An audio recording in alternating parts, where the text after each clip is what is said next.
Bonsoir à tous, Erev Tov les Koulam. Bezrat Hashem, donc avant de commencer le cours, on va le dédicacer pour la Refoua Shlema de Yaakov ben Moshe, de Arié ben Esther, Yaakov ben Emi bat Zohara, Henri Chaim ben Perla, Hervé Nissim Chai ben Atou, et Leavdil, Leilou Nishmat Reuven Marc Mordechai ben Deborah, Leilou Nishmat Shimon ben Esther, Eli Eliyahu Chaim ben Esther, Myriam bat Rachel et Shimon ben Aïcha. Bezrat Hashem. Ok. Donc déjà, merci à Jonathan pour l'invitation. Donc on est ici présent pour la Seudat Odaya, le repas de remerciement par rapport au miracle qu'il y a eu ici à Ranana. Donc au Hachem, on remercie pour l'invitation. Et qu'Hachem, Bezrat Hashem, il vous donne la bracha dans cette maison pour vous et toute votre famille. Juste avant de commencer, je fais juste une petite annonce pour ceux qui nous suivent sur les groupes. Bezrat Hashem, jeudi 15 janvier, jeudi prochain, on organise un Tikkun Shovavim. Tikkun Shovavim, c'est la réparation des fautes du passé. Il suffit en fait, par l'intermédiaire d'un jour de jeûne, avec une tzedaka, etc., on peut remettre toutes les étincelles qu'on a perdues dans les fautes du passé en une seule journée. Donc, on est en direct sur Zoom pour ceux qui veulent nous suivre, ou sur place, ce sera sur Ashdod. Si jamais vous voulez organiser, je sais qu'ici le Rav David Pinto il organise, ok. Mais s'il y en a qui sont intéressés ou sur les groupes ou quoi que ce soit, vous pouvez nous contacter, on mettra les infos dans la description de ce cours-là, Bezrat Hashem. Ok, donc vraiment le plus beau cadeau qu'on peut faire à Hachem, ok. Hachem il a fait quelque chose de grand pour Jonathan, et à nous de lui rendre quelque chose. Ce qu'on peut lui rendre comme cadeau. Si on me pose la question qu'est-ce qu'on peut rendre à Hachem, un cours de Torah c'est ce qu'il y a le mieux. Bon, il y en a, c'est les petits fours, mais il y a pour Hachem, ce qui est le plus important, c'est plus grand que les sacrifices que Shlomo HaMelech, lorsque David HaMelech il devait quitter ce monde-là, Hachem il a annoncé qu'il allait quitter le monde Shabbat. Alors David HaMelech il a dit à Hachem, prends-moi vendredi. C'est comme ça, Shabbat c'est difficile, tout le monde va pleurer, machin, mon corps il va rester jusqu'à la sortie de Shabbat, etc. Vendredi. Et non, il a demandé dimanche. Et Hachem il a dit non, dimanche commence la royauté de ton fils Shlomo. Il dit ok, bon alors c'est bon, moi je laisse un jour de côté, enlève-moi vendredi. Juste avant Shabbat comme ça, quelques heures avant, et je pars vendredi. Hachem il lui a dit Tov li Torah picha, mais alfezav. Ta Torah, David HaMelech, elle est plus importante que tous les sacrifices que ton fils Shlomo il va faire plus tard. Shlomo HaMelech lorsqu'il va construire le Beth Amikdash, il va faire plein de sacrifices. Hachem il dit ça c'est rien par rapport à une journée de Torah. La Torah, c'est encore plus grand que les sacrifices. Aujourd'hui, on n'a plus le Beth Amikdash. On aurait dû faire un korban Toda, un sacrifice de remerciement à Hachem. Donc, Jonathan, il a choisi de faire ça par un cours de Torah. Donc, à la kavod. Et ce qu'on va faire maintenant, s'il y en a qui veulent se lever en plein milieu, il n'y a aucun problème. Vous pouvez faire ce que vous voulez. Mais soyez concentrés parce que c'est du haut niveau. Ok, c'est juste un petit puzzle sympathique. Et j'ai pas envie de vous perdre en chemin. On va commencer avec une question. Donc, la paracha de cette semaine, c'est Shemot. On rentre dans l'exil des Bnei Israël en Égypte. Ok. Avraham Avinu, il était au courant déjà de l'histoire, parce qu'Hachem, lorsqu'il a fait une alliance avec lui, Brit Ben Avetarin, il lui dit comme ça, il lui dit Yadoa Teda, sache, qui guerrier Zaracha, ta descendance, elle sera étrangère, dans un pays qui n'est pas le sien, ok. Va'avadoum ve'inu otam, là-bas, ils vont les asservir, en gros, ils vont être esclaves, tes enfants, ils vont être esclaves. Après, ils vont sortir Berichouj Gadol avec de grands trésors. Bon, il y a une question qui se pose. Avraham Avinu, il accepte on parle de ses arrière-petits-enfants. Ils vont tous être esclaves dans un autre pays, etc. Et Avraham Avinu, il ne s'interpose pas. Mais alors c'est bizarre, parce que plus tard, on voit que lorsque Hachem il lui annonce la destruction de Sodome, qu'est-ce qu'il fait Avraham? Il prie. Il dit Hachem, mais c'est pas possible. Il y a bien un tzaddik là-bas, il y a bien plusieurs tzaddikim. Si on trouve 10 tzaddikim, si on trouve 15, 20, là-bas, il fait un calcul. Et la Torah nous décrit combien il prie, combien il pleure. Pour qui? Pour Sodome. Sodome, c'était des Réchaïm terribles. C'était des mafieux. Si Hachem il a décidé de raser là-bas, de faire un parking, c'est quoi le problème? Il prie Avraham. Maintenant, on lui parle de ses enfants. Et là, Avraham, il dit d'accord. Ils vont être esclaves. Ok. Comment ça marche là? C'est quoi l'histoire? Pourquoi là, Avraham Avinu, il n'est pas intervenu? Pourquoi il s'est pas levé? Il n'a pas dit à Hachem, mais Chila Hachem, tu peux pas faire ça. Il y a bien une autre solution. Et il commence à argumenter, il commence à prier, il commence à pleurer. Parle de ses enfants. Si Rav Shalom, on annonce à quelqu'un, ton fils, il sera en galoute là-bas parce qu'il aura un problème de santé, il va devoir se retrouver pendant 2 ans dans une clinique en Floride, ok? Mais n'importe quel père, il laisse pas passer. Il prie, il fait tout ce qu'il faut pour empêcher l'histoire. Avraham, détente, on lui dit 400 ans. Arba Meot Shana. Tes enfants, ils seront esclaves. On lui balance comme ça. Ok. Alors que, il n'y a pas de problème, tu veux accepter, t'acceptes. Alors pourquoi t'acceptes pas là-bas avec Sodome? Quand on te dit, Hachem, il te dit, écoute, j'en ai marre, je vais raser là-bas la ville de Sodome. Ok, fais ce que tu veux, Hachem, c'est toi le patron, on pose pas de questions. Mais c'est pas le cas, il prie. Et pour qui il prie? C'est même pas ses enfants. C'est des Réchaïm. Pourquoi là il prie, et pour ses enfants il prie pas? Il y a sûrement quelque chose d'important que Avram il savait qu'il fallait descendre en Égypte. Il fallait que là-bas, on descende chercher quelque chose et on ne peut pas prier pour enlever le décret parce qu'on doit descendre là-bas. Il y a des trésors, il y a quelque chose et on va essayer ensemble de comprendre comment ça marche. Donc, on va faire un petit voyage dans le temps, dans l'histoire. Ok. Je vous demanderai juste d'accrocher vos ceintures parce qu'il y a des petits trucs assez forts, des petits ridushim. Juste pour le voyage, je serai le capitaine de bord, mais après, je vous ramènerai à Ranana. Vous allez voir, il y a un petit puzzle sympathique à construire. On va essayer de faire ensemble, Bezrat Hashem. La réponse à la question, elle commence avec Adam Arishon. Pour ça, il faut remonter à la nuit des temps. Création du monde. Akadosh Baruch Hu, le Harizal, nous dit, dans l'introduction de son livre, Etz Chaim, il dit pourquoi Hachem il a créé le monde. Vous avez déjà posé la question? Il nous dit qu'en fait, toutes les Neshamot du Ham Israël, nous tous, on était avec Hachem, en lui. Mais le problème, c'est qu'on recevait la lumière gratuitement. Ça s'appelle Nahama de Kisufa, le pain de la honte. Et les Israël, ils ont dit Hachem, t'es tellement grand, t'es tellement beau, cette lumière, elle est tellement forte. Qu'est-ce que nous on peut te rendre? On peut rien donner à Hachem. Qu'est-ce qu'on peut donner à Hachem? Voilà, au Hachem, on fait un cause d'Ora, mais par rapport à tout ce que lui fait pour nous, tous les remerciements qu'on doit faire, et Hachem, après, il va faire un Nishmat Kol Chai pour remercier Hachem. Mais qu'est-ce qu'on peut faire pour toi, Hachem? Donne-nous un rôle, un truc, une aventure, quelque chose où on pourra te réjouir. Et là, Hachem, il a dit, ok, il y a une solution. Je vais créer un monde. Ce monde, en hébreu, c'est Olam. Olam, ça vient du langage, du Lachon, Elem. Elem, ça veut dire quoi? Quelqu'un qui est né Elam, c'est quoi? Disparaît. J'ai dit, je vais créer un monde où, a priori, je n'existe pas. Je vais vous séparer de moi, je vais séparer tous les mondes, et il y a l'endroit où Hachem il se trouve, et l'endroit où nous on se trouve, a priori. On peut faire ce qu'on veut. Si on décide de ne pas faire les mitzvot, de ne pas faire Shabbat. C'est pas comme si qu'on voit tout de suite quelqu'un qui fait pas Shabbat. Il prend une clope Shabbat, une petite taf, et d'un coup le pied de la chaise il tombe, il s'éclate la tête. Non, il y a quand même un libre arbitre, on fait ce qu'on veut, dans le bien comme dans le mal. On a l'impression qu'Hachem il n'intervient pas. De temps en temps il intervient, on voit des petits miracles ou des petits trucs, mais ça reste caché.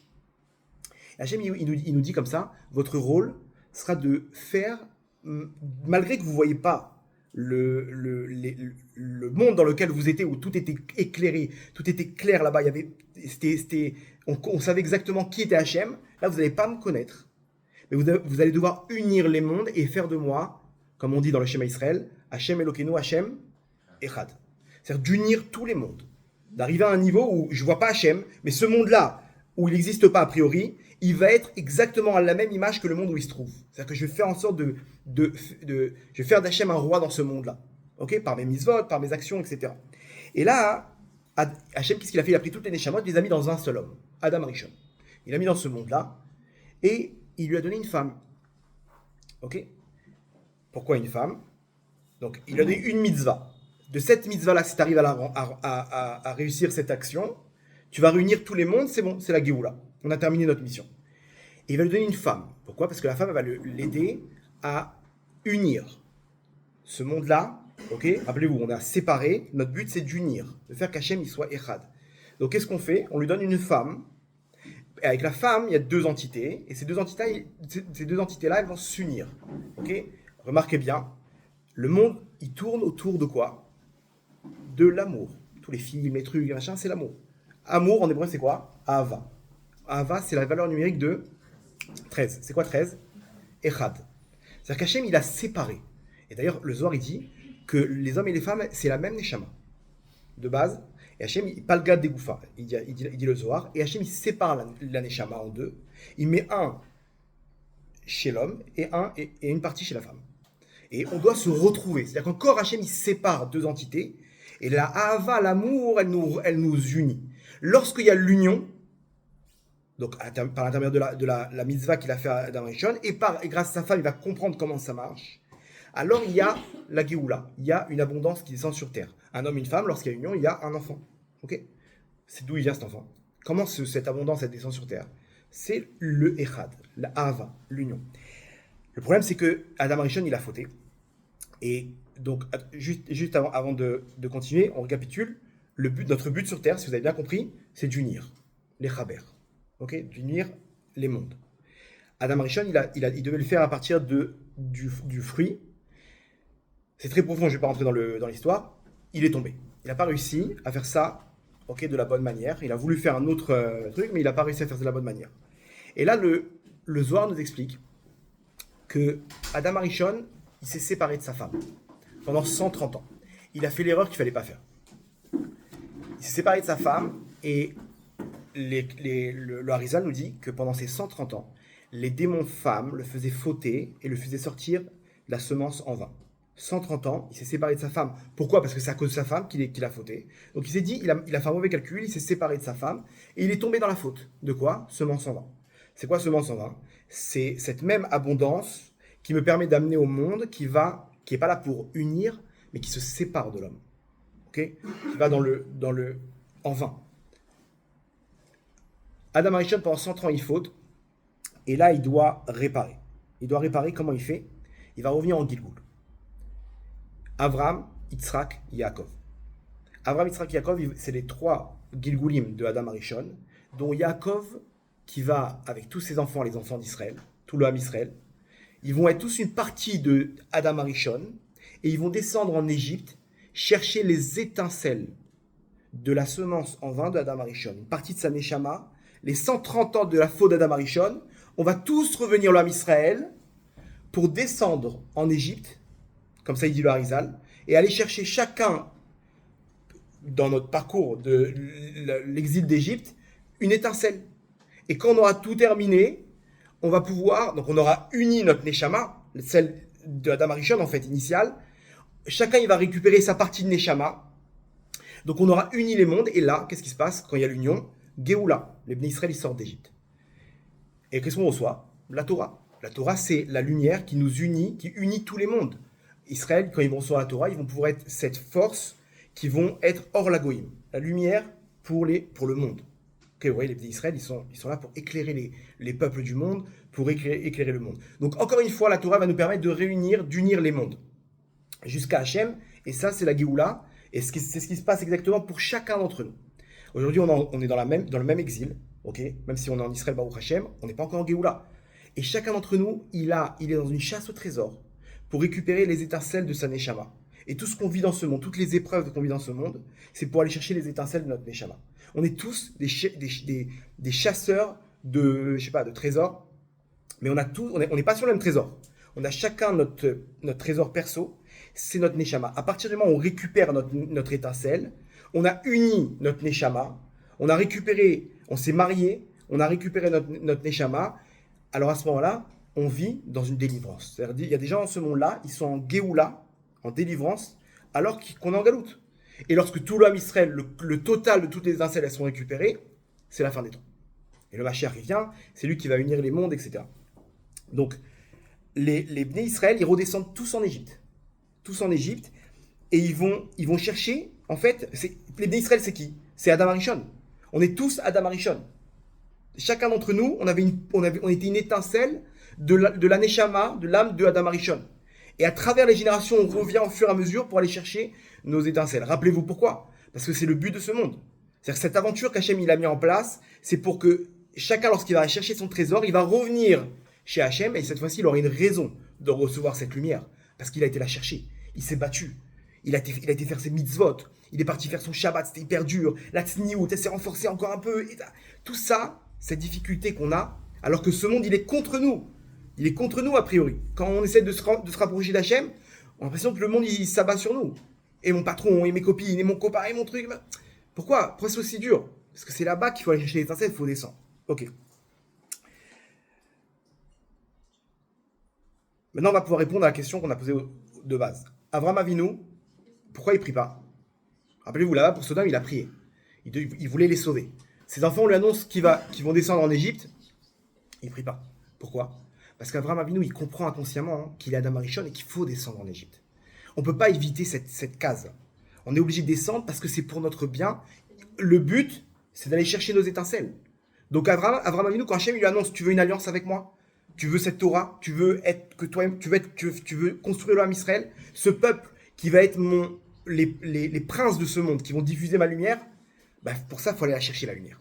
Donc, ce n'est pas une punition qu'il a fait Hachem, qu'il a mis en place. C'est juste une mission, une aventure. Allez, mes enfants, descendez, chacun, et vous allez chercher vos étincelles. Quand Hachem il annonce à Abraham Avinu, il accepte la mission. Il dit, c'est ça le prix à payer. Mais non, c'est même pas le prix à payer.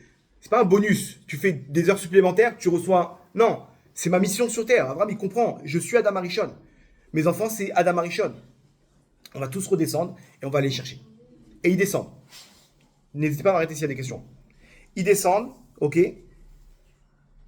Vous allez voir, on va revenir à la prière d'Abraham Avinu. La prière qu'il aurait dû prier.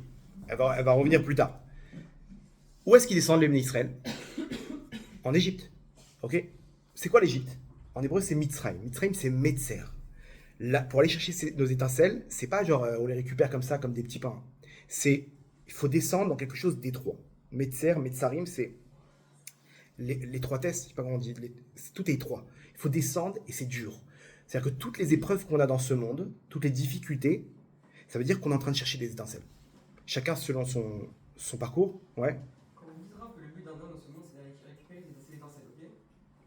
C'est quoi récupérer ses étincelles? Pour faire quoi? Enfin, les mitzvot, c'est l'étincelle ou c'est les Neshama? Voilà, le Waze, c'est les mitzvot. C'est-à-dire maintenant, toi, tu cherches un travail, on te dit on travaille Shabbat, ok? Donc, t'as pas d'étincelle là-bas. C'est au contraire, si maintenant tu vas et qu'on t'annonce, tu travailles dans un truc, on te dit maintenant il faut travailler Shabbat, tu sors de là-bas, quand tu es sorti, tu as sorti des étincelles avec toi. Quand je sais pas, n'importe quel carrefour dans notre vie, on doit faire le choix. Comment savoir où est-ce qu'il faut qu'on aille? C'est une chasse au trésor. C'est quoi les instructions? Les instructions, c'est la Torah. Hachem, il te dit exactement où aller par rapport à ce que tu dois faire sur Terre, par rapport à ta mission. Et pourquoi tu es né en France? Je sais pas si tu es né en France ou pas. Pourquoi vous êtes ici à Ranana et pas à Herzliya? Pourquoi pas à Tel Aviv? Pourquoi pas à New York, Brooklyn? Pourquoi? Parce que chacun, il a son endroit géographique pour récupérer. Et chacun sa mission. Vous allez voir, techniquement, c'est ce qui revient le plus. L'un, ça va être les femmes, l'autre, ça va être l'argent, l'autre, ça va être le vol, l'autre, ça va être le Shabbat, l'autre, ça va être la tzniut, la tfila. Chacun selon sa mission, c'est là-bas que ça se passe. Ok? Une autre question, vous avez dit qu'il y a des couples mariés, du coup, qu'ils sont, en gros, ils vivent dans un monde de galoute, mais eux, ils ont la Géoula. J'ai pas compris, ça veut dire quoi? Donc, quand tu es marié, tu réussis à avoir le bon combo, et en fait, tu es en dehors de ce qui se passe dans ce monde? Non, voilà, c'est pas t'es en dehors. C'est-à-dire que toi, tout se passe bien dans ta vie. Il y a des gens, au Hachem, leur vie, ils ont la pranassa, ça rentre. Ils ont le shalom bayit avec sa femme, il a le shalom bayit avec sa femme. Ils ont des enfants bien élevés. Ça veut dire qu'il est dans son chemin. Quand tu es dans ton chemin, Hachem, il te montre. Quand tu n'es pas dans ton chemin, Hachem, il te met des dodanes pour te dire ralentis. C'est pas là-bas. Ok? Donc, quand tout va bien dans ta vie, donc il y a des gens qui ont bien respecté l'histoire, tout va bien. Ok? Si tout va bien, c'est qu'ils sont en mode Géoula. Ils ont réuni leurs étincelles de leur Neshama. Et grâce à ça, ils ont sur eux une nouvelle lumière. Ok? Non, c'est pas naturel. Tant qu'on est dans ce monde-là, on a du travail à fournir. Ok? Voilà, faut être clair. Si on est dans ce monde-là, c'est qu'on a tous un chantier, un truc à construire. D'accord? Après, avec le temps, ça s'améliore. Ok? Très bien. Où est-ce qu'ils descendent, on a dit, les Bnei Israël? En Égypte. Mitzrayim, c'est Metzer. Là-bas, c'est dur. Ils vont devoir descendre et l'épreuve qu'ils vont faire, ça va leur permettre de récupérer leurs étincelles. Le temps qu'ils passent là-bas aussi. C'est qui le roi en Égypte à cette époque? Paro. Ok? C'est pas pour rien qu'Hachem il envoie ça. Il envoie les Bnei Israël chez Paro. Pourquoi? Paro en hébreu, si vous échangez les lettres, ça fait quoi? Hein? Non. Oref. C'est quoi Oref? La nuque. Ouais, la nuque. Pourquoi on doit descendre dans un pays dont le dirigeant il porte le nom de Paro, qui est la nuque? Alors il faut savoir que dans la nuque, qu'est-ce qui se trouve? C'est quoi ici? Le cervelet, je crois. Ok? Il y a les deux hémisphères, les deux cerveaux, cerveau droit, cerveau gauche, et derrière il y a le cervelet. D'accord? En hébreu, c'est le dat. Le cervelet, c'est le carrefour sur le corps humain des mondes. On a en nous, l'homme, la femme, on a deux mondes. Le monde intérieur et le monde extérieur. Ok? Comment les deux ils se réunissent? Bah, tout simplement, on a le monde, par exemple, des pensées.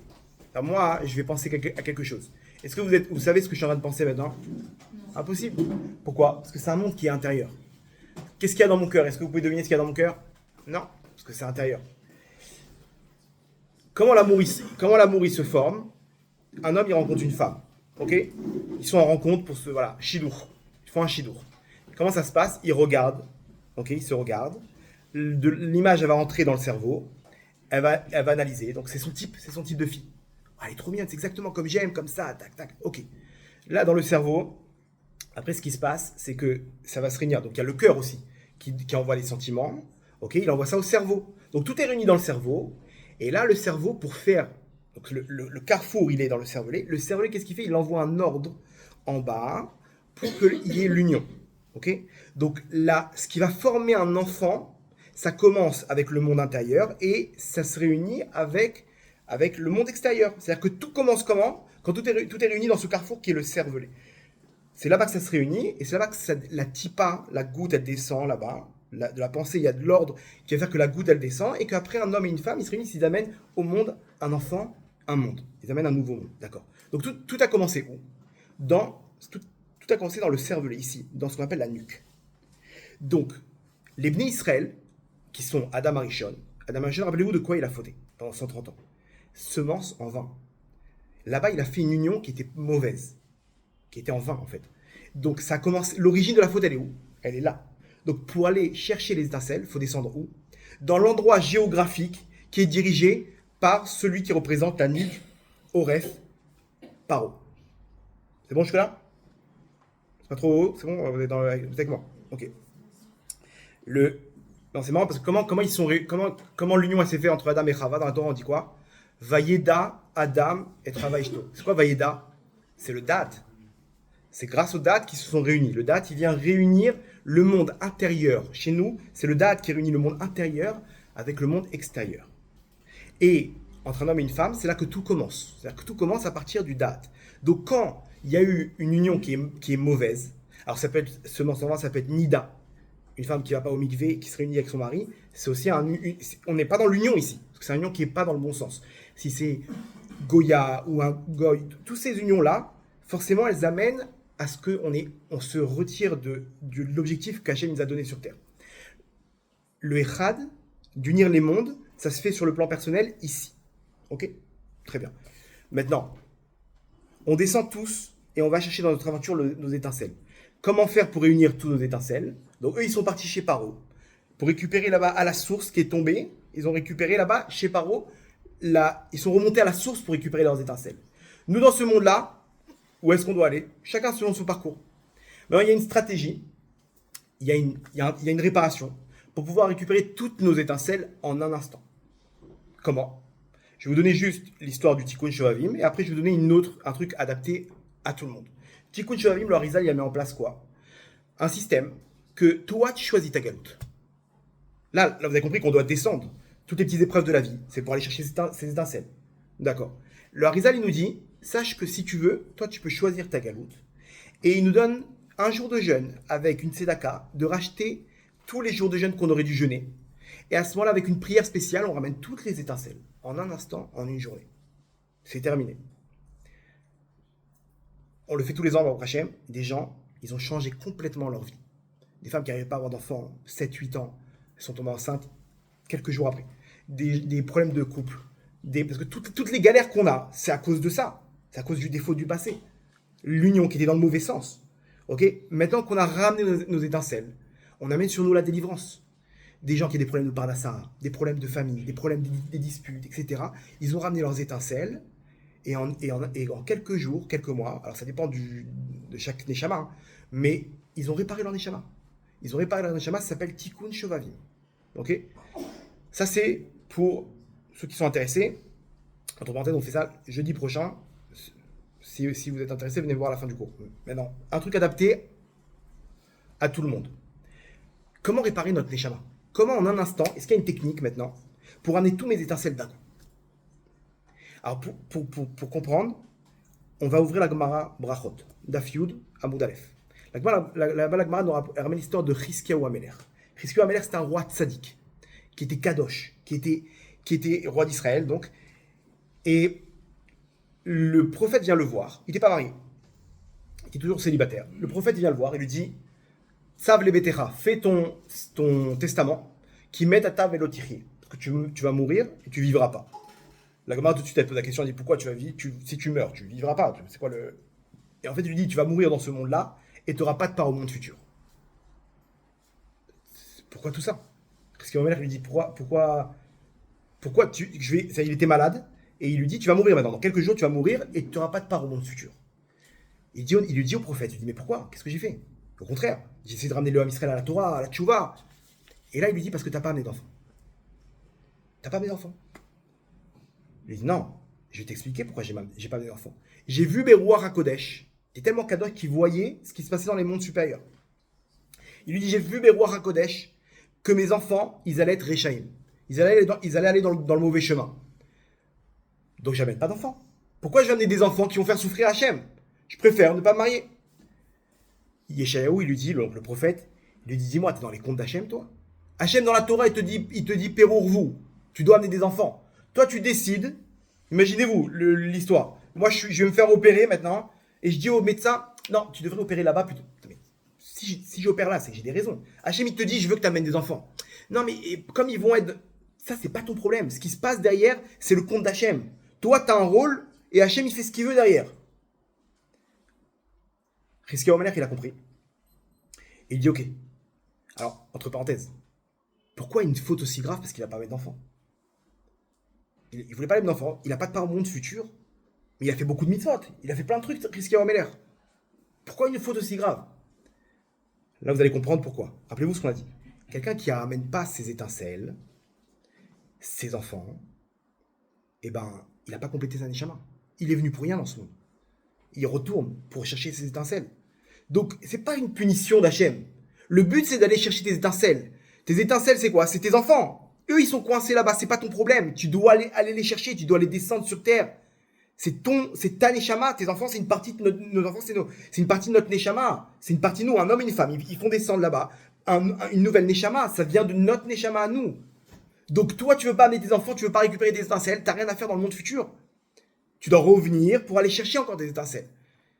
Ok, vous avez compris le système maintenant. Le but, c'est quoi? C'est de réunir les mondes. Toi, tu t'es pas marié, t'as pas voulu faire descendre tes étincelles, réunir tes étincelles. Tu peux pas arriver au monde futur, t'es handicapé dans les mondes supérieurs. Il te manque quelque chose dans ta neshama. Ok, il dit c'est bon, j'ai compris. Je vais marier. Il dit trop tard. Non, il dit donne-moi ta fille, peut-être que avec ton mérite et mon mérite, on va changer les choses. Les enfants, ils seront un peu plus... Il lui dit trop tard, le décret, il est parti. Et il s'en va. Avant de partir, Rizkia Omeler, il arrête, il lui dit garde ta névoie, ok? Ne dévoile ça à personne. Pourquoi? Qui m'ekoubalani mi bet avi. J'ai reçu de la maison de mon père. C'est qui la maison de son père? C'est David Ameler. J'ai reçu de mon arrière-grand-père David Ameler que afilou cherev munachat al tzavaro shel adam, même si l'épée elle est posée, la guillotine. Un mec il est en guillotine, le truc il descend là. Imaginez-vous. Arrive sur image. On arrête le truc et tu vois la lame elle est posée sur le cou. Le mec il sent le froid de la lame. Afilou cherev munachat al tzavaro shel adam, même si l'épée elle est posée sur le cou d'un homme. Al itiesh adam min harachamim. Un homme il doit jamais désespérer de la miséricorde, de la délivrance d'Hachem. Mais attends, mais c'est terminé, là on met play, ta tête elle saute. Quoi? Tu veux que je désespère?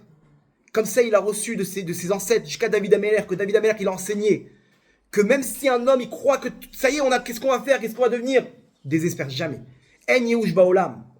Un homme, à n'importe quel moment, une femme, elle peut changer complètement son mazal, sa vie. À n'importe quel moment, on peut tout changer. Il dit donc, garde ta prophétie. Moi, je vais m'occuper de ce que je sais faire. Et il y a marqué comme ça, Vaïsov, Rizkiyahu el Akir. Il a tourné sa tête vers le mur.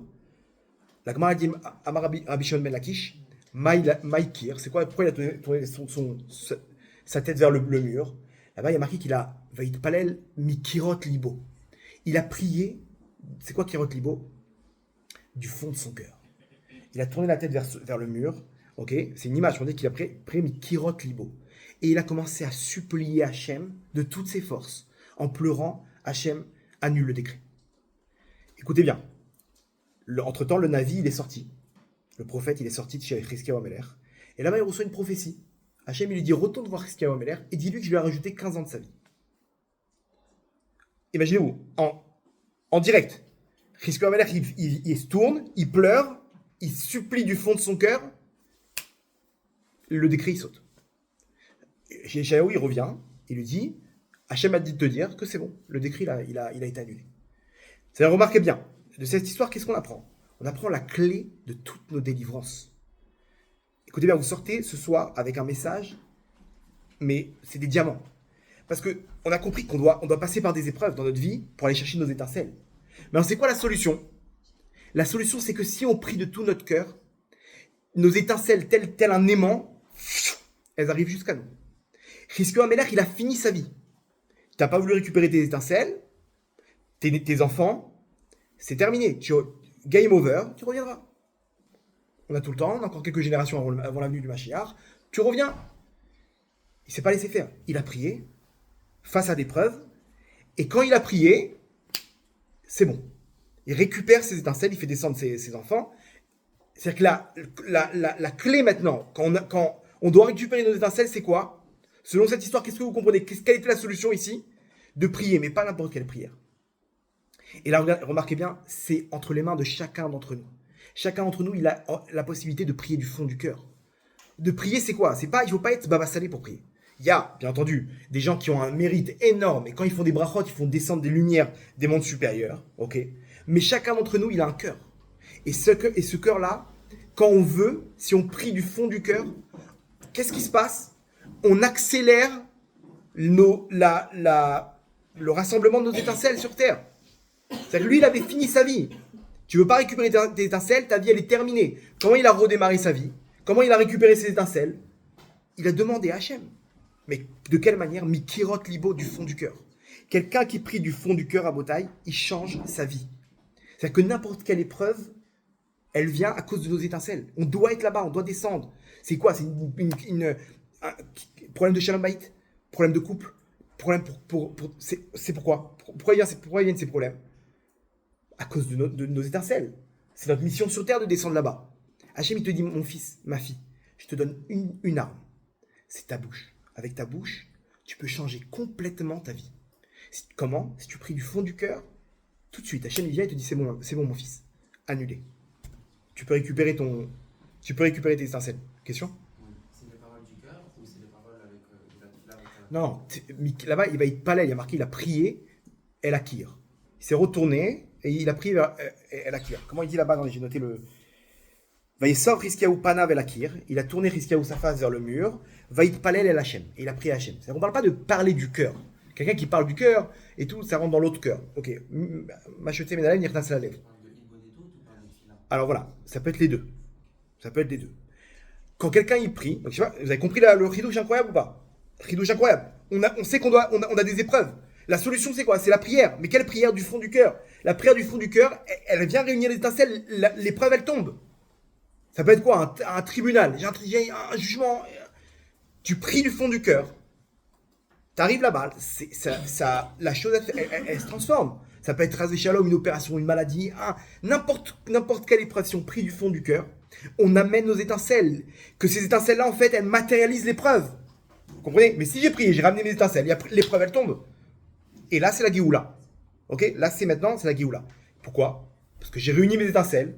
D'où elle vient la Géoula? La Géoula, elle vient quand j'ai uni ma Neshama, mes étincelles de ma Neshama. Chizkiyahu, il avait 2 Neshamot, 2 enfants qu'il devait récupérer. Il les a unis, c'est bon. Géoula. Maintenant. Est-ce qu'on est tout le temps obligé de faire ça? Parce que quand est-ce qu'on sait que notre prière est nécessaire? Parce que par exemple, Abraham Avinu, comme vous l'avez dit au début, il n'a pas prié justement parce qu'il savait que Hachem il avait prévu quelque chose pour voilà. Israël. Non, là. Peut-être que des fois il y a aussi Hachem qui exactement. fait des choses pour lui laisser la voilà, mais non. Abraham Avinu, lui, il avait le roi Kodesh. Lui, il savait qu'il fallait commencer le travail en Égypte et après là-bas, il fallait prier. Ok? On n'est pas dans un monde de bisounours. Hachem, il veut quand même qu'on fasse des actes. Donc Hachem, il va nous mettre dans l'histoire. Ok? Cette histoire-là, Hachem, il va nous jeter en Égypte et après de là-bas, nous, on va devoir sortir. La clé maintenant, c'est de sortir de là-bas. Alors, bien sûr qu'on peut prier avant que l'épreuve arrive. On peut prier, voilà, le mariage des enfants. Bah, Hachem, à tous les enfants, ceux qui ont besoin, qu'Hachem, il leur envoie Bekarov, Bezrat Hachem. Le mariage pour chacun de tous ceux qui ont besoin, Bezrat Hachem. Mais on peut prier dès maintenant pour le mariage. Tout le monde connaît les mariages, vous êtes tous mariés, ok, ceux qui sont mariés. Vous avez vu les galères à droite, à gauche, et l'orchestre, attends, mais je lui ai demandé Barry White là-bas pendant le truc, avec le saxophone. Ok, il y a des galères dans tous les sens. Prie dès maintenant. Non, on prie vite fait, quoi. On prie pas du fond du cœur parce qu'on connaît pas encore l'importance. D'un coup, on va se retrouver dans le mariage de nos enfants, et là, ça va commencer, ok, on doit être là-bas, et là, on va devoir sortir de là-bas. Comment? Prière du fond du cœur. La prière du fond du cœur, elle peut changer, elle peut tout changer. Et c'est comme un aimant, imaginez-vous, c'est magnétique. Là où qu'on se trouve, on prie du fond du cœur, on amène nos étincelles, et à ce moment-là, on change tout. Alors maintenant, vous allez me dire, quel rapport avec la bouche? Quelqu'un qui a parlé d'Hébreu et doute? Ouais, je sais pas. Rabbi Nachman, il a dit quoi? Il a dit un chidouche énorme. Il dit la bouche, elle se trouve, pourquoi c'est elle qui a la force de réparer? Parce que regardez la bouche où elle se trouve, c'est le parallèle de quoi? La nuque. Ok? Alors rappelez-vous, toutes les fautes qui nous ont séparés, qui ont séparé notre Neshama, à l'époque de Davarishon, c'était semence en main. Nous, maintenant, dans ce monde-là, malheureusement, des fautes où on n'a pas su unir notre Neshama, on a perdu notre Neshama dans le passé, des fautes du passé. Donc, il faut aller chercher dans le Horef, chez Paro. On a tous notre petit Paro. Ok? Maintenant, le parallèle, donc Paro, on a dit c'est la nuque. Le parallèle, c'est la bouche. Quand quelqu'un y prie, la lumière qui sort de sa bouche, elle vient chercher ses étincelles, ok, qui sont, maintenant c'est dans les mondes supérieurs, hein. Dans les mondes supérieurs c'est à l'image d'un homme, quand on prie la bouche de notre source spirituelle, elle sort une lumière qui va récupérer nos étincelles.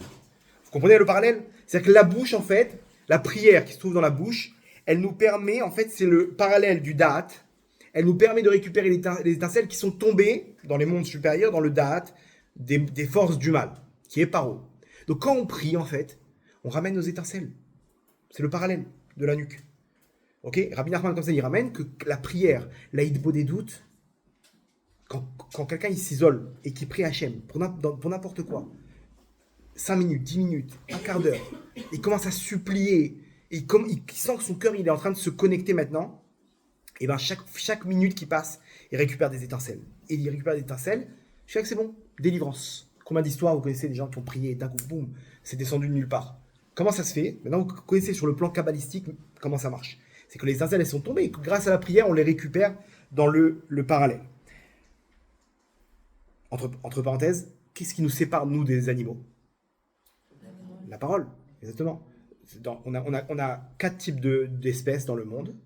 On a les minéraux, ok, c'est domem en hébreu. On a les plantes. Les plantes, c'est quoi? C'est mar. Voilà, tsoméar. Après, on a les behemoth, ok, chaya. Et après, on a, comment on appelle l'homme? Médaber. Pourquoi Médaber? Adam, non, pourquoi Ish? Pourquoi Médaber? Parce que c'est ça qui me différencie de l'animal. Mais remarquez bien, l'animal, lui, il a la tête vers le bas. Vous avez déjà vu une vache qui lève la tête vers le haut? Non. Pourquoi? Parce qu'elle n'est pas là pour unir les mondes. Elle est dirigée vers son monde à elle, le monde matériel. Mais l'homme, lui, il peut lever la tête vers le ciel. Il peut, parce qu'il est là, son rôle, c'est d'unir les mondes, là où il se trouve, jusqu'à Hachem. C'est ça le Echad, c'est le but d'un homme sur terre, de réunir lui sur le plan personnel dans sa Neshama, et sur le plan global, en tant que faire partie du Ham Israël, jusqu'à Hachem. Donc il a la tête vers le haut. Et la parole, c'est ça ce qui l'unit avec Hachem. Moi, quand je vais parler, alors imaginez-vous un homme avec une femme, ils vont discuter, ok? Ou deux copains, deux copines, elles sont dans un café, et elles discutent. La parole, c'est ce qui va me permettre d'unir mon monde intérieur avec le monde extérieur. Je vais parler et je vais exprimer mes sentiments à quelque chose qui était caché et je vais pouvoir le sortir avec le monde extérieur. Je vais pouvoir le lier avec le monde extérieur. Je vais exprimer combien je souffre, combien j'ai peur. Et une femme, elle raconte à son mari ses histoires. Elle raconte ce qu'elle a dans le cœur. Un psychologue, comment il fait il sort ce qu'il y a dans l'inconscient. Il parle comme ça, et là-bas, le mec, il rentre dans son inconscient, et il se rappelle de l'histoire avec sa mère, qui lui a donné le biberon, et là-bas, il était trop chaud, le biberon. Il rentre il sort ce qui est caché au plus profond de lui, il le sort. Grâce à quoi il le sort? Grâce à la bouche. La bouche, c'est ça qui nous unit entre le monde intérieur et le monde extérieur. Ok? Avec Hachem, qu'est-ce qui nous unit? Maintenant, moi, je vais raconter mes sentiments à Hachem. J'ai Hachem, aujourd'hui j'ai passé une dure journée. Regarde ce qui m'est arrivé. Je commence à ouvrir mon cœur à Hachem. Le Rambam me dit quelqu'un qui commence à parler à Hachem. Hachem, il descend avec tous ses anges. Et il vient, il écoute sa prière. Hachem, il est là à côté de nous quand on parle. Et il nous dit, oui ma fille, qu'est-ce que tu as sur le cœur? Raconte-moi ta journée. Parle-moi. Et là, on commence à parler. Et on commence à s'exprimer. Et on sent que les choses, elles s'améliorent. Pourquoi? Parce qu'on récupère nos étincelles. On récupère nos étincelles. Et automatiquement, on arrive à notre délivrance. Donc en fait, la bouche, c'est elle qui va être l'élément qui va nous unir. De la même manière que dans le monde intérieur, ce qui nous unit, c'est le cervelet, c'est le date. Dans le monde extérieur, ce qui nous unit, c'est la bouche, la communication. Ou WhatsApp. Je sais pas, c'est un envoyé de la bouche, quoi. J'écris un message. C'est comme ça qu'on communique. On est d'accord? Avec les yeux, à part si le couple, ils sont hyper... par le regard, j'ai compris, fallait pas que je touche... c'est bon, au truc. Sa femme, en un regard, elle a menacé. Mais sinon, la communication, c'est avec la bouche, on est d'accord. D'accord. Maintenant, quand on unit tout, on a réussi à réunir, quand on a uni les mondes, le monde intérieur, le monde extérieur, les mondes d'en haut, etc., à ce moment-là, c'est la Géoula. Quand il y a une séparation, c'est la Galoute. D'accord? Entre parenthèses, Rizkiyahu, il devait être le Mashiach. Plus tard, il devait être le Mashiach. Et pourquoi il n'a pas été Mashiach? Vous savez pourquoi? Parce qu'il n'a pas dit merci. Il n'a pas dit merci avec il a eu un très gros miracle là-bas, il y a eu une guerre et tout, il a été sauvé. Il devait juste faire un chant à Hachem de remerciement. Il n'a pas fait. Donc il n'a pas uni, grâce à sa parole, son chant, sa tfila. C'est quoi un chant? C'est une tfila. Et ça monte, c'est le langage de la neshama, la tfila. C'est ça qui monte en haut et les anges, ils font de ça des chants à Hachem. Il n'a pas fait ce chant, donc il n'a pas pu être le Mashiach qui va unir les mondes. Ok? Et donc, revenons à la paracha de cette semaine. En Égypte, comment ils sont sortis d'Égypte? Comment tout a commencé? Vous savez comment tout a commencé? Je vous lis le passouk. Vaï bayamim arabi mahem, et ce fut dans ces jours-là, Vayamot melech Mitzraïm. Il est mort, le roi d'Égypte. C'est qui le roi d'Égypte? Paro.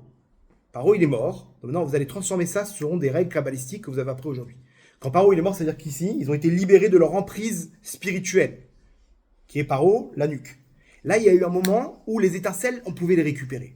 Et qu'est-ce qui s'est passé? Vayanchou Béné Israël mina avoda. Ils se sont reposés du travail, les épreuves qu'ils avaient. Et là, qu'est-ce qui s'est passé? Vaïzakou. C'est quoi Vaïzakou? Ils ont crié, mais en fait, c'est une prière du fond du cœur. Quand quelqu'un il prie du fond du cœur, généralement, c'est un cri. C'est un cri. Quand tu veux, imaginez-vous un enfant qui va pour traverser, il est sur son téléphone et il y a un bus qui arrive. Sa maman, croyez-moi, le cri va venir du fond du cœur. On est d'accord? Vaïzakou, c'est les bénis Israël, ils se sont dit quoi? Mais on est des esclaves. On est coincés dans un pays. On est les enfants d'Abraham, Yitzhak et Yaakov. Et on est là en train de taper des briques en Égypte. Là, ils se sont rendus compte, d'un coup, ils se sont réveillés. Hachem, il leur a enlevé cette emprise qu'ils avaient de Paro. Paro, il est mort. Et d'un coup, ils ont poussé un cri. Vaïzakou, Vata'al Shavatam. Elle est montée leur plainte. Elle a Elohim. Et là, ça a commencé. Et là, Hachem, il a envoyé Moshe. Il a dit, vas-y, va libérer l'homme Israël. C'est-à-dire quoi? Qu'est-ce que vous comprenez? Comment la Géoula a commencé? Grâce à une chose. Une prière du fond du cœur des bénis Israël ce jour-là. Vous imaginez? C'est-à-dire que l'exil d'Égypte, il s'est terminé avec la prière des bénis Israël. Là-bas, le Midrash dit, c'était qu'une femme qui était en train de marcher, le ciment là-bas, elle était en train de le piétiner comme ça pour le mélanger, etc. Elle était enceinte, elle a couché de son fils il s'est noyé dans le ciment. Elle a pleuré à Hachem. Hachem, après, elle a perdu son fils, elle a pleuré à Hachem. Et l'ange Gabriel a monté la neshama de l'enfant, et il a dit à Hachem, jusqu'à quand? Et Hachem a dit, stop, c'est terminé. On arrête la galoute, Géoula. Et là, tout a commencé. Moshe, il arrive, les 10 plaies, il sort d'Égypte, il ouvre la mer, on reçoit la Torah. Tout ça grâce à une femme qui a prié. C'est terminé. Elle a récupéré en une prière, elle a récupéré toutes ses étincelles. La galoute, c'est terminé. Elle a réuni tous les mondes en un instant. Chacun d'entre nous, il a cette force, Rabotaï. On fait tous partie des Médaber. Quand on prie, on peut finir notre galoute. Une prière du fond du cœur. Et on réunit toutes nos étincelles. Une prière du fond du cœur. Et peut-être que c'était ça la prière d'Abraham Avinu. Là, Abraham Avinu, il a prié. Parce que nous, on est les descendants d'Abraham Avinu. Abraham Avinu, il n'a pas prié parce qu'on devait descendre là-bas. Mais une fois qu'on s'est retrouvés là-bas, tous, c'est une partie de ces étincelles, de Adam Arishon, de là-bas on a prié, on a réuni les étincelles. Là, la prière d'Abraham Avinu, elle a intervenu, et là c'est la Géoula. Donc la Géoula, elle vient en un instant quand on peut neutraliser les étincelles, si on arrive on peut les récupérer, si on arrive à prier du fond du cœur. Ok, ça, c'est un message énorme. Paro, il connaissait cette force. Vous savez ce qu'il a fait? Il a rempli toute l'Égypte d'idoles. Quand il y a une idole, on ne peut pas prier. C'est-à-dire, si maintenant il y a un Bouddha dans une pièce, et qu'on dit allez, mais vite. Alors non, impossible. On est obligé de lui casser une oreille ou de le sortir de la pièce. Quand il y a une idole, non, vous savez là-bas, vous connaissez, vous vous rappelez dans le Prince d'Égypte, il y avait Osiris là partout, les trucs dans la rue. Il y avait des trucs avec les têtes de chiens et machin. Ils avaient des statues dans tous les coins de rue. Tu peux pas prier Hachem. Les Bnei Israël, ils étaient coincés. Comme ça, il y a marqué que quand Moshe il a dû prier, il y a marqué Ketseti et Aïr, Ephros et Kapai el Hachem. Lorsque je suis sorti de la ville, j'ai levé mes mains vers Hachem. C'est-à-dire, j'ai prié Hachem. Rachini, pourquoi tu es sorti de la ville? Parce qu'ils ne pouvaient pas prier dans la ville. Tout était rempli d'idoles. Les Bnei Israël, ils voulaient prier Hachem, d'un coup, ils voyaient un Osiris devant eux. Ah, mince. Quand ils sont sortis là-bas, il y a eu l'enterrement de Paro là-bas. Ils sont sortis, et là, ils ont pu prier. Et là, ils ont pu prier du fond du cœur. Paro, il savait que si on arrive à bloquer les Bnei Israël on arrive à bloquer leur bouche, leur tfilote, alors à ce moment-là, on peut les garder encore longtemps en Égypte. Et c'est ce qu'il faut aujourd'hui, le Yitzhara. Le Yitzhara, il veut nous garder encore longtemps en exil. Ok? Et qu'est-ce qu'il fait? Il nous empêche de prier. Tout le temps des petites excuses, des machins, des trucs. Il faut prendre un petit temps. On ne parle pas de Shacharit, Mincharit. On parle que n'importe quelle personne, il doit avoir un lien avec Hachem. Il doit avoir une prière qui le rapproche d'Hachem. Cette prière-là, elle unit tous les mondes. Elle ramène toutes ces étincelles. Et à ce moment-là, il fait avancer sa Géoula perso. Il fait avancer la Géoula du Ham Israël. Donc Paro, il s'est dit comment je peux neutraliser leur prière. Très bien, ils ne peuvent pas prier. Super, je vais les neutraliser comme ça, je vais mettre des idoles. Je vais mettre des idoles partout. Quand Paro il a rencontré Yosef, le Midrash nous dit qu'il lui a posé il voulait savoir quel niveau il avait. Et il commence à lui poser des questions en toutes les langues. Il lui dit comment stai. Il lui parle en italien. Après, il parle en français. Après, il lui parle en yiddish.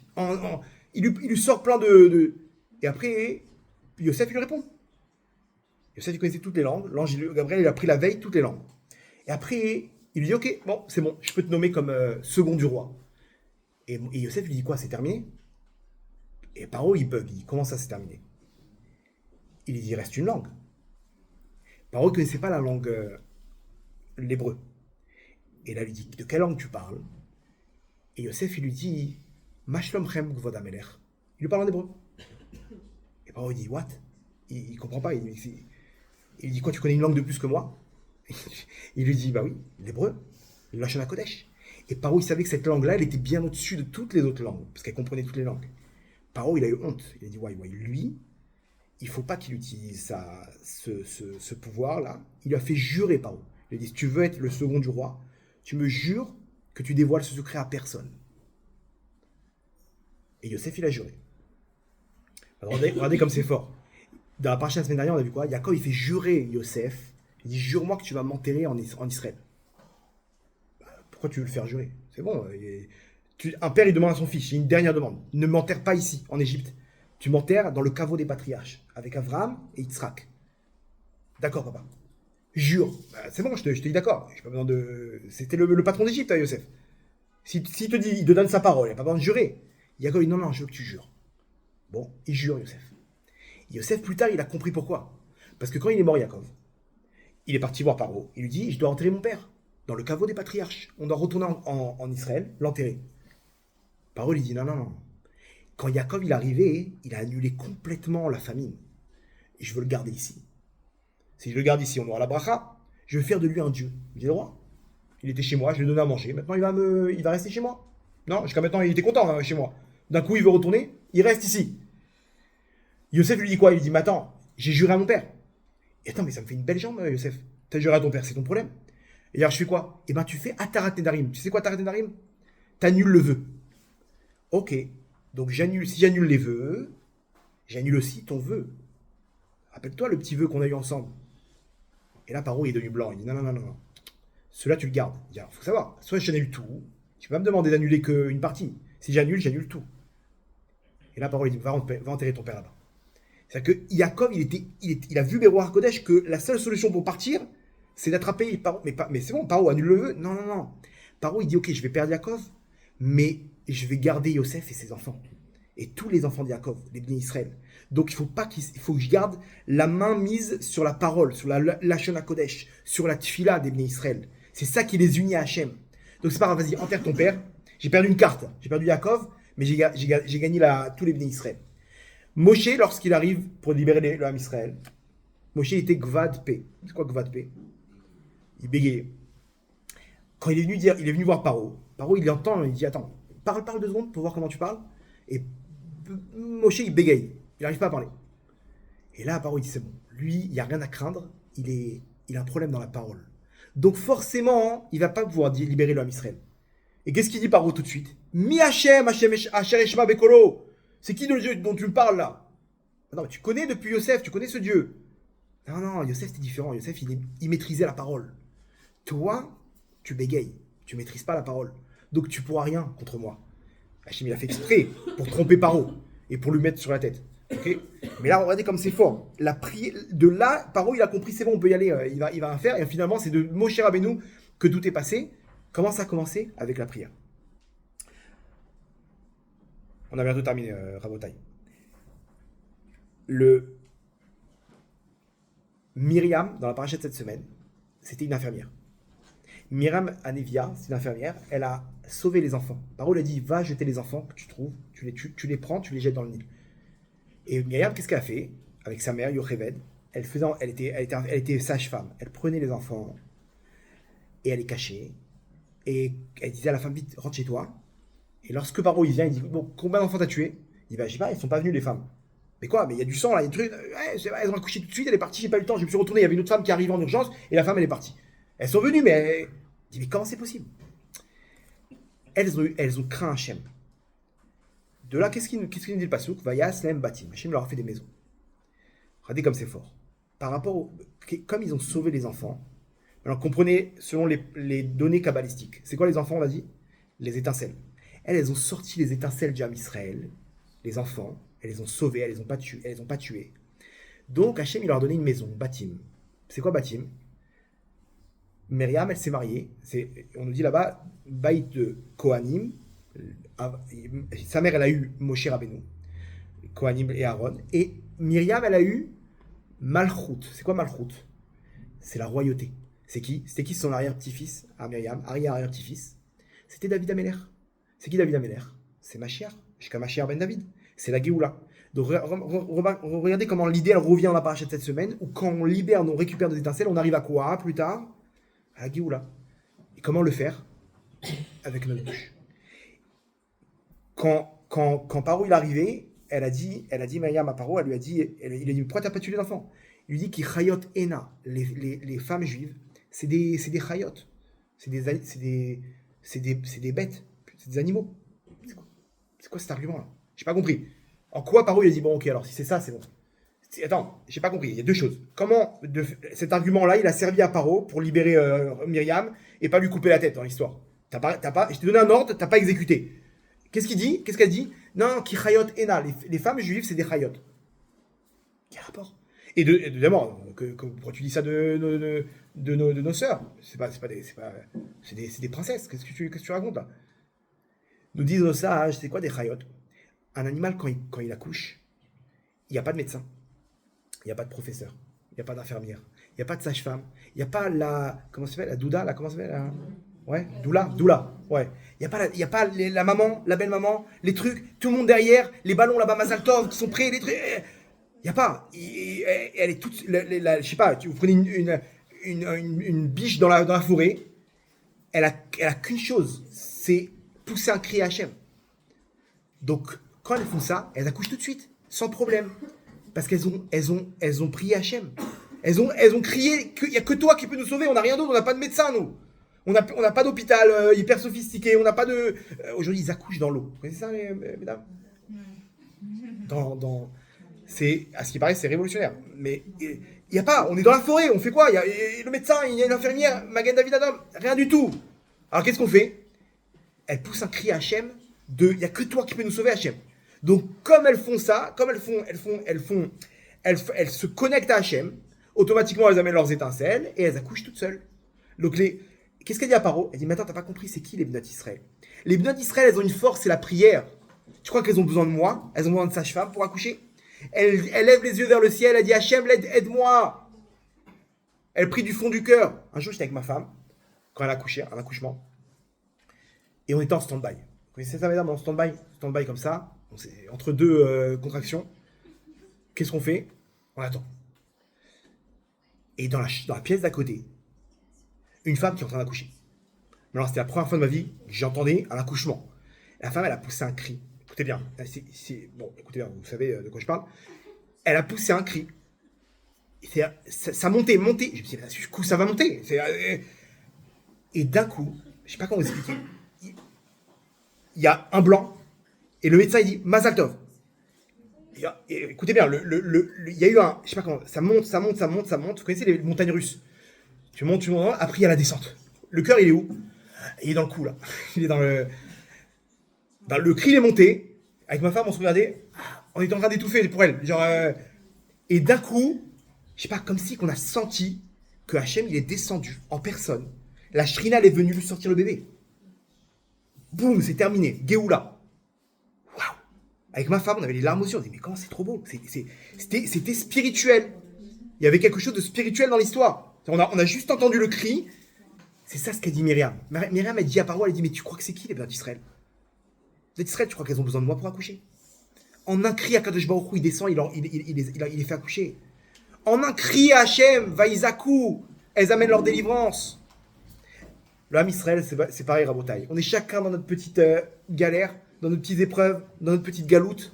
En un cri, on peut changer notre vie. En une prière, Vaïzakou, c'est terminé, Rabotai. On ramène nos étincelles. Ce soir, vous avez compris comment ça marche. Et c'est comme ça la Géoula. Hachem, il n'a pas besoin de nous envoyer des missiles d'Iran pour qu'on prie. Il ne faut pas attendre qu'il y ait des épreuves pour prier. Dès maintenant, on peut demander la Géoula. Dès maintenant, on peut demander à Hachem de nous sortir de n'importe quelle épreuve. Ça vient de nous. On a cette force-là, on ne dépend que d'Hachem. Elle la Noal Miléchen, elle la Vinu Sheba Shamaim. C'est quand les Iraniens ils ont envoyé les missiles pour la première fois en Israël, sur Google en Israël, le mot qui était le plus recherché, vous savez c'était quoi? Missile balistique. Deuxième mot, c'était quoi? Hein? Information, c'est pour savoir où on en est. Troisième mot, Teilim. Bien fait. Teilim, pourquoi? Parce qu'il y a beaucoup dans le Ham Israël, ok, en Israël, malheureusement, qui n'ont pas eu la chance de connaître Hachem. Ils ont grandi dans les écoles là-bas, Darwin et tout, et ils se sont dit, mais qu'est-ce qu'on fait maintenant? C'est-à-dire qu'on t'annonce, vous vous rappelez de cette soirée-là? On t'annonce, dans 2h30, ok, aux alentours de 2h du matin, il y a une pluie de missiles balistiques qui va C'est-à-dire, c'est quoi un missile? Alors, la première question fait, c'est quoi un missile balistique, là, missile balistique, ok, tout un quartier, ok, bref. Qu'est-ce qui se passe? On en est où là? Dans combien de temps? Ils sont intervenus? Ils ont intercepté? Non. Troisième mot, c'est quoi? On ouvre le livre de Teilim et on prend n'importe quelle lettre au hasard. On prie. Ok? Le Ham Israël, il comprend qu'au fond, il n'y a qu'une personne qui peut nous sauver au monde. Vaïzakou el Hachem. Ils ont prié et leur plainte, elle est montée à Hachem. Donc, Rabotai, ce soir, on a appris une chose. Si on veut terminer nos épreuves, si on prie du fond du cœur, on peut tout transformer. On peut changer notre vie, on peut amener la Géoula sur nous et sur nos proches, sur le Ham Israël entier. On peut faire descendre cette lumière dans le monde, on peut unir les mondes. Là où on se trouve, un juif, il vient, il lève les yeux vers le ciel, il pleure, il dit Ribono Shalom, maître du monde, aide-moi. Là, sa prière, elle monte jusqu'en haut, il a uni tous les mondes, il a récupéré ses étincelles et c'est la Géoula. On va terminer avec une petite histoire si vous voulez bien.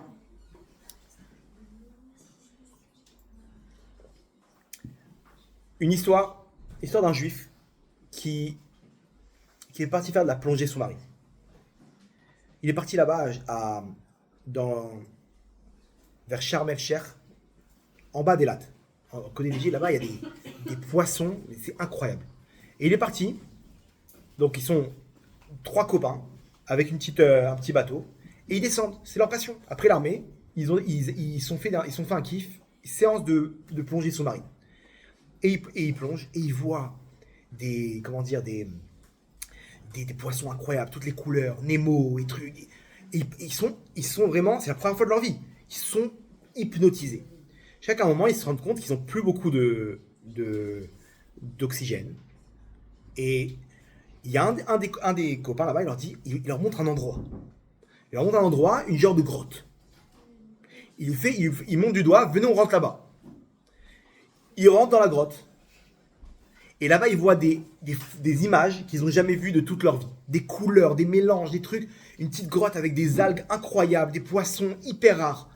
Ils sont là, ils prennent des photos, je sais pas ce qu'ils font. Et d'un coup, ils se rendent compte que ça y est, il faut remonter.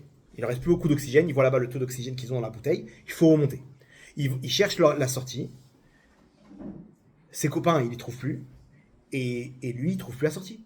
Il fait le tour de la grotte comme ça, il cherche, et il ne voit plus de sortie. Si vous êtes claustrophobe, ok, bouchez vos oreilles, parce que il se trouve qu'il n'a plus d'oxygène, et il ne voit pas la sortie. Maintenant, il est à une dizaine de mètres, c'est-à-dire même s'il arrive à trouver dans la sortie, c'est terminé pour lui. Vous savez qu'on n'a pas le droit de monter, ceux qui ont il y en a qui ont fait la plongée sous-marine, on ne peut pas monter d'un coup. Pourquoi ? Parce que ça peut éclater les tympans. Il faut monter en palier. Il faut monter comme ça, après on stagne un peu, on remonte, on stagne, on remonte. C'est-à-dire que ça prend du temps pour monter des dizaines de mètres.